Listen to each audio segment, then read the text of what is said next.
Hello, everyone. For this week's discussion, I decided to write about the elementary students that I work with. They're all beginners. It's a beginner ESOL class. So they're fourth and fifth graders, and this class meets 1 hour a day every day.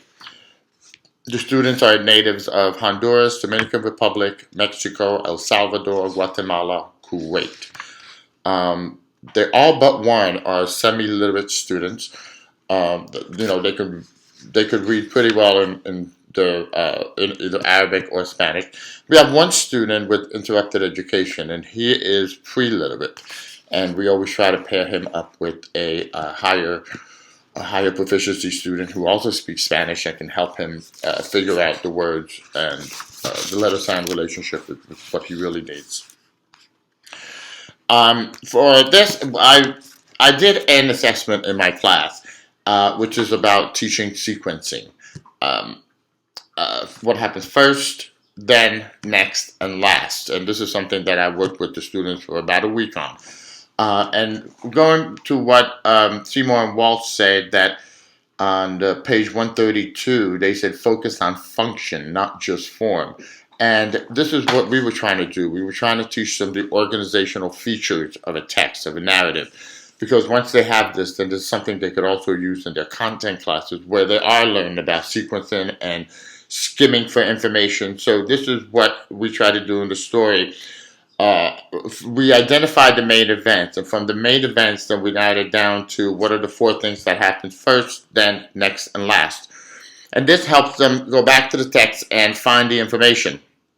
And it would also help in their content classes when they do this. We chose a story. It's called Sam's 4th of July. It's about a dog who celebrates the 4th of July. And what we did, I used three different kinds of assessment. The informal assessment was pair work. So one got to be a reader and one got to be a reporter. And they did that one page, and then they switched roles. So the reader read the first page, and the reporter reported back to the reader what he understood or she understood from the story, and then they switched, and we ran around, make sure that everybody had a chance to retell the story in their own words, which I think is very useful in terms of summarizing and in terms of getting the main idea. There's a lot of stuff that plays into this. And then what I did was, we got the story from Raz Kids, R-A-Z Kids, which my mentor has an account. And I downloaded the story, and then I downloaded a wordless book.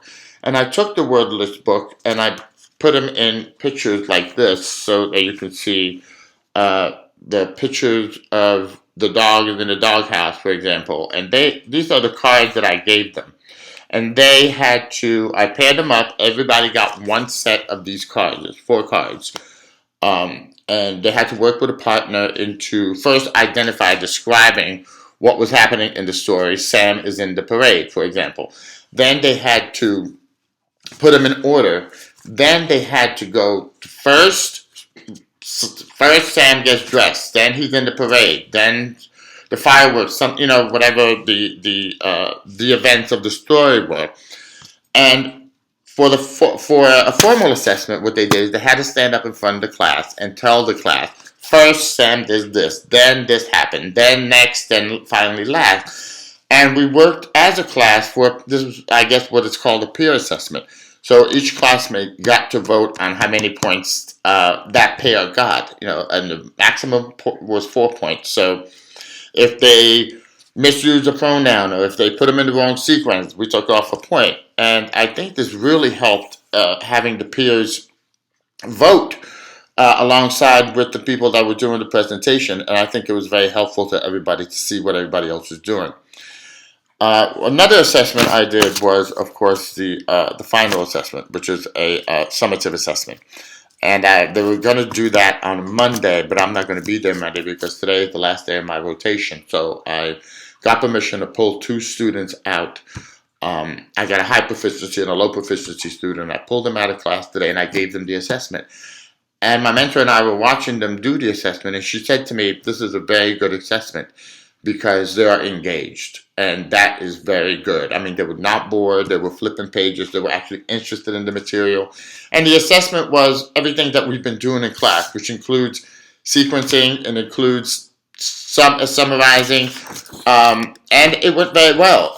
So that's what I did for my reading assessment part. Thank you.